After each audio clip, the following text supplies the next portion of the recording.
Good morning to all of you. Myself Mridul Trivedi. हम इस video में डिस्कशन करेंगे अबाउट द 42nd अमेंडमेंट। अब हम इस वीडियो में डिस्कस करेंगे 42nd अमेंडमेंट के बारे में कि जो हमने इसके पहले केस एक देखा था, राजनारायण केस। उस केस में हमने डिस्कस किया था कि free and fair election is the part of BSD। BSD मतलब बेसिक स्ट्रक्चर डॉक्ट्राइन।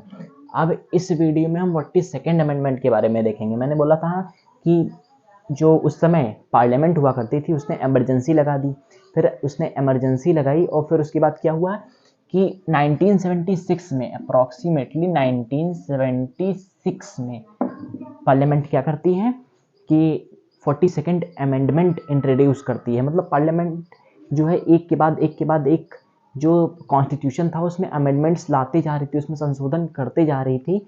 हाँ, जबकि हमारा कॉन्स्टिट्यूशन तकरीबन 3 साल में, अप्रॉक्सीमेटली 3 साल में ही हमारा कॉन्स्टिट्यूशन 3 इयर्स में कंप्लीट हुआ था। बहुत ज़्यादा टाइम लगा करके हमारा कॉन्स्टिट्यूशन बिल्ड हुआ था। लेकिन जैसी नेसेसिटी हुई उस समय जो गवर्नमेंट ने समझी उस हिसाब से क्या हुआ, अमेंडमेंट्स हुए शामिल। लेकिन उस टाइम पे इस अमेंडमेंट को लोग बहुत ज़्यादा क्रिटिसिज्म भी कर रहे थे, बहुत ज़्यादा इसकी आलोचना हो रही थी। तो हम देखते हैं ये अमेंडमेंट क्या था, 42nd अमेंडमेंट। अगर ये वीडियो आपने देख रहे हैं तो इसके पहले वाला जो राजनारायण केस है, हाँ, उसे आप जरूर देखें तो ये आपको अच्छे से समझ में आएगा। देखते हैं व्हाट इज 42nd अमेंडमेंट, इसमें क्या बताया गया। तो ये 1976 में इंट्रोड्यूस हुआ था। किसके द्वारा? गवर्नमेंट ने इसे इंट्रोड्यूस किया था। उस समय जो करंट गवर्नमेंट थी, क्या हुआ, 40 फिर 2/3 कॉन्स्टिट्यूशन, जो 2/3 कॉन्स्टिट्यूशन था वो अमेंड कर दिया गया। अब इस पॉइंट का बेसिकली हम मतलब देखते हैं। 2/3 of the constitution was amendment. कहा जाता है कि ये जो अमेंडमेंट हुआ इससे बड़ा संशोधन अभी तक की पार्लियामेंट के इतिहास में, जब से हम इंडिपेंडेंट हुए हैं, इतना बड़ा कॉन्स्टिट्यूशन में अमेंडमेंट या संशोधन कभी नहीं हुआ। ये तो कुछ पॉइंट्स हैं, बहुत सारे संशोधन हुए, ये मेजर पॉइंट्स हैं। हाँ, जिसमें मैंने पूरी बात रखने की कोशिश करी है हाँ इन पॉइंट्स के जरिए। हाँ, ये तो मेजर पॉइंट्स है। बहुत सारा संशोधन छोटे बैकग्राउंड्स पे कॉन्स्टिट्यूशन में हुआ था 42nd अमेंडमेंट में, जिसे लगभग बाद में चेंज भी किया गया अमेंडमेंट्स ला के। 44th अमेंडमेंट ला के किसने वो लाए थे? वो लाए थे जनता पार्टी, जो उस समय 1978 में इलेक्ट हुई थी उसने। तो इसमें 2/3 कॉन्स्टिट्यूशन वॉज अमेंडेड। कहा जाता है ये मिनी कॉन्स्टिट्यूशन भी था 42nd अमेंडमेंट। याद रखिएगा, mini constitution is also known as Constitution is also known as 42nd Amendment। तो 2/3 of the constitution was amended. जो 2/3 कॉन्स्टिट्यूशन था वो अमेंड कर दिया गया, मतलब उसे संशोधन उसमें कर दिया गया। बहुत सारे लॉज को चेंज किया गया, बहुत सारे लॉज को ऐड किया गया। ये बेसिकली 42nd अमेंडमेंट पे हुआ था।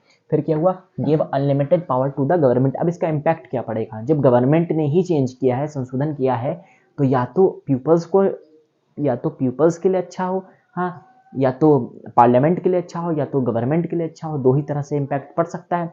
तो उस समय गवर्नमेंट को इस संशोधन ने या इस अमेंडमेंट ने अनलिमिटेड पावर्स दे दी थी, जिसमें जुडिशरी जो था।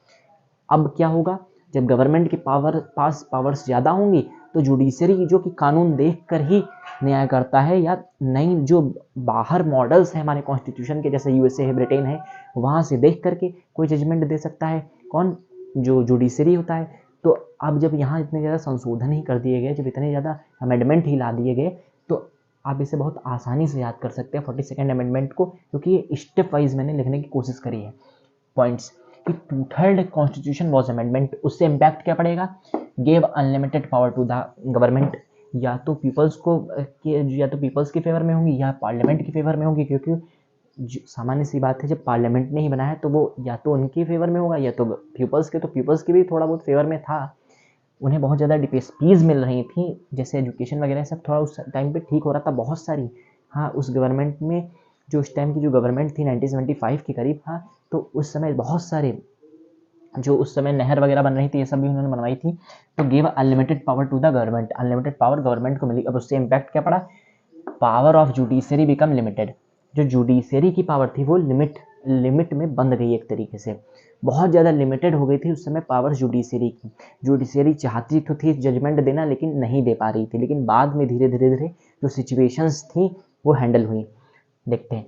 तो powers of judiciary become limited. अब उससे इम्पैक्ट क्या पड़ेगा देखते हैं। फिर DPSPs become superior over fundamental rights. जो जुडिशरी थी वो उसने फिर धीरे धीरे धीरे धीरे धीरे आगे मिनर्वा मिल्स केस एक हुआ था, मिनवेरा मिल्स केस एक हुआ था, तो उसमें उन्होंने क्लियर किया था, जो हम अभी इसके बाद में डिस्कस करेंगे। हाँ, उन्होंने फिर उस केस में क्लियर किया था कि फंडामेंटल राइट जो है, ये आपको मैं पहले ही बता देता हूँ कि फंडामेंटल राइट जो है ये किसी भी व्यक्ति के लिए इंडिविजुअल है।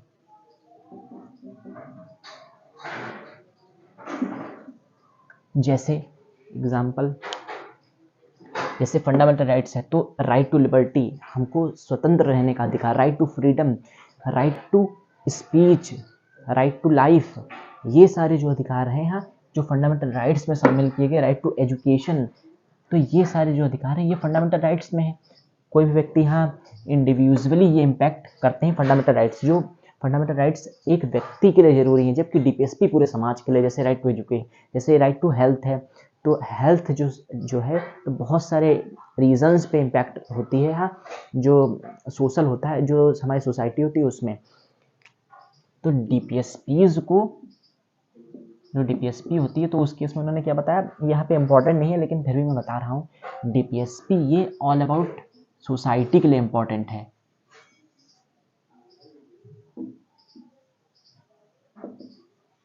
कहीं ना कहीं उस समय पार्लियामेंट का जो मानना था, उस समय जो गवर्नमेंट का मानना था कि हम ऑल अबाउट सोसाइटी का विकास करें तो धीरे धीरे धीरे वहाँ के लोगों का भी विकास हो जाएगा। लेकिन जुडिशरी मानती थी हाँ कि एक एक व्यक्ति का हम विकास करें धीरे धीरे, एक एक जो हमारे जो पीपल्स हैं हम उनका धीरे धीरे धीरे धीरे उन सबका विकास कर दे तो ऑल अबाउट जो सोसाइटी है उसका विकास अपने आप हो जाएगा। ये जुडिशरी की मान्यता थी। और जो कॉन्स्टिट्यूशन था, जो उस समय गवर्नमेंट थी, जो कॉन्स्टिट्यूशन को देख करके, क्योंकि जजमेंट लिए जाते थे यहाँ जुडिशरी के द्वारा, तो जो जुडिशरी थी तो वो तो कह रही थी यहाँ कि फंडामेंटल राइट्स को ही सुपीरियर रखो, लेकिन एज अ टसल चल रही थी उस समय पार्लियामेंट और जुडिशरी में। फिर क्या हुआ, तो DPSPs become superior over fundamental rights. इससे इम्पैक्ट क्या पड़ा, न्यू डीपीएसपीज वर एडेड। जो डीपीएसपी मतलब directive principle of state policy, एक होता है फंडामेंटल राइट।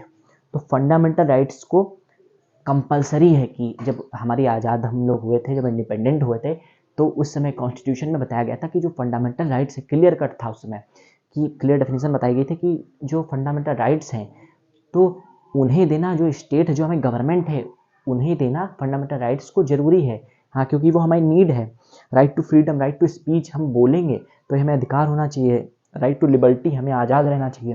तो ये सब जो था ये फंडामेंटल राइट्स में, ये तो हमारे लिए ज़रूरी था, ये तो आवश्यक है, तो गवर्नमेंट को देना ही पड़ेगा।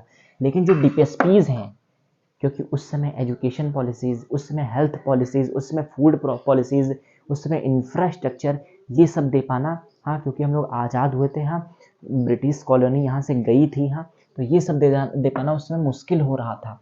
इसीलिए डीपीएसपीज को उस समय इंक्लूड बहुत ज़्यादा नहीं कर रहे थे, लेकिन डीपीएसपीज को रखा था कॉन्स्टिट्यूशन में कि जब धीरे धीरे विकास होगा तो डीपीएसपीज भी गवर्नमेंट प्रोवाइड करेगी। तो उस समय गवर्नमेंट ने डीपीएसपीज को ज़्यादा सुपीरियरिटी दी बजाय फंडामेंटल राइट्स के। फिर तो बहुत सारे न्यू डीपीएसपीज वगैरह ऐड किए गए। फिर क्या हुआ, और fundamental duties were inserted in part 4A। आपका फंडामेंटल राइट्स की बहुत ज़्यादा बात हो गई, डीपीएसपीज की बहुत ज़्यादा बात हो गई, लेकिन फंडामेंटल ड्यूटीज़, अब हमारे जो हम पर्सन्स हैं उनकी ड्यूटीज़ क्या रहेंगी। मतलब अगर हम बहुत सारी फंडामेंटल राइट्स हैं हमारे पास, हम सब कुछ कर सकते हैं, तो हमारी कोई ड्यूटी भी तो होनी चाहिए देश के लिए। तो उन ड्यूटीज़ को मेंशन किया गया फंडामेंटल ड्यूटीज़ के नाम से, जिसमें बहुत सारी ड्यूटीज़ आती हैं। और उसे पार्ट 4A, मतलब जो फोर्थ पार्ट है कॉन्स्टिट्यूशन का, कॉन्स्टिट्यूशन जैसे हम कोई भी बुक पढ़ते हैं तो उसमें जैसे डिवीज़न होता है, वैसे ही जब हमारा रिटन कॉन्स्टिट्यूशन है फॉर्मेट का, तो उसमें आर्टिकल्स इन सब में डिवीज़न है हमारे कॉन्स्टिट्यूशन का।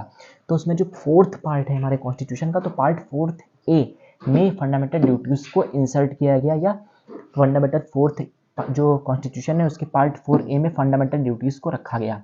फिर बहुत सारे डीपीएसपीज जो थे, directive principle of state policy, उन्हें उस समय गवर्नमेंट ने दिया। फिर क्या हुआ, आर्टिकल 31D वॉज एडेड। अब ये क्या होता है हम देखते हैं। आर्टिकल 31D, देखेंगे आर्टिकल 31D क्या है, तो power to make law on anti nation. अब ये क्या है, एंटी नेशन मतलब बहुत ज़्यादा जो उस समय एंटी नेशन मतलब जो टेररिज्म, जो उस समय टेरर बहुत ज़्यादा हो रहा था, जो पाकिस्तान से यहाँ हमले होते थे, उन सब के लिए बनाया गया था ये, कि अगर कोई भी तरह का जो एंटी नेशन एक्टिविटीज़ है यहाँ के, चाहे लोग जो देश के खिलाफ हाँ कुछ भी करते हैं, हाँ जैसे बहुत ज़्यादा हाँ मान सकते हैं गवर्नमेंट के खिलाफ बोल रहे हैं या उन्हें उनके लिए भड़का रहे हैं, ऐसी चीज़ों के लिए आर्टिकल 31D को इंक्लूड किया गया। और टेररिज्म में भी ये जो आर्टिकल था ये जरूरी था, इंपॉर्टेंट भी हम कैसे इसे कह सकते हैं। तो आर्टिकल 31D में क्या है, power to make laws on anti nation activities, यहाँ पे एंटी नेशन एक्टिविटीज,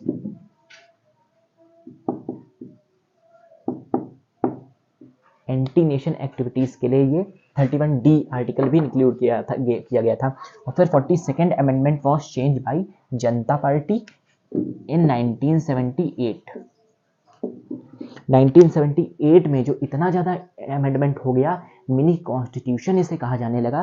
फिर इसमें बहुत ज़्यादा संशोधन 44th अमेंडमेंट के जरिए उस जनता पार्टी ने भी इसमें किया था 1978 में। अब हम देखते हैं इसे हम याद कैसे करेंगे। जो मैंने बताया था शुरुआत में कि क्या हुआ, 44th अमेंडमेंट में 2/3 ऑफ द कॉन्स्टिट्यूशन जो था वो चेंज हो गया, मतलब बहुत ज़्यादा कॉन्स्टिट्यूशन में संशोधन किया गया। उससे इम्पैक्ट क्या पड़ा कि gave unlimited power to the government, unlimited power आ गई गवर्नमेंट के पास। उससे क्या होगा कि जब पावर्स बहुत ज़्यादा गवर्नमेंट के पास आ गई तो जुडिशरी कमज़ोर पड़ गई, जुडिशरी कमज़ोर पड़ी, हाँ क्योंकि जुडिशरी जो होती कॉन्स्टिट्यूशन को देख के ही जजमेंट लेती है, हाँ तो जुडिशरी कमज़ोर पड़ी तो power of judiciary become limited powers हो गई। फिर क्या हुआ, गवर्नमेंट का मानना था कि हम डीपीएसपीज को प्रायोरिटी दे, जबकि कोर्ट का मानना था कि वो डीपीएसपीज को नहीं, वो फंडामेंटल राइट्स को प्रायोरिटी दे। बाद में उन्होंने क्लियर भी किया, हाँ कि बाद में उन्होंने यहाँ सबके फेवर में डिसीजन लिया, गवर्नमेंट के भी फेवर में, कि टसल ना हो पाए। ये सबसे बेस्ट डिसीजन था जो मिनर्वा मिल्स में डिसीजन आया था ओकेशन भारती में।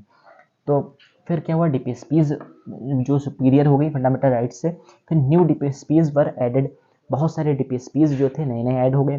फिर क्या, और फिर वो ऐड हुए, फिर जब बहुत ज़्यादा हाँ फंडामेंटल राइट्स और इन सब के लिए हाँ एक तरीके से क्रिटिसिज्म होने लगा, आलोचनाएं होने लगी, तो फंडामेंटल ड्यूटीज़ को भी शामिल कर दिया गया। कहा कि फंडामेंटल राइट ही आप लोग उठा रहे हैं लेकिन कुछ ड्यूटी भी तो आपकी होनी चाहिए, तो फंडामेंटल ड्यूटीज़ को भी इंसर्ट कर दिया गया पार्ट 4A में कॉन्स्टिट्यूशन के। फिर क्या हुआ, आर्टिकल 31D को इंक्लूड किया गया एंटी नेशन एक्टिविटीज़, जो देश के विरुद्ध होने वाली गतिविधियाँ थी उनके लिए।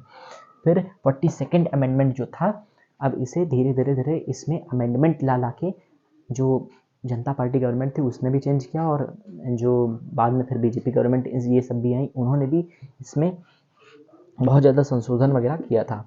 हम देखते हैं, please take a screenshot, thank you.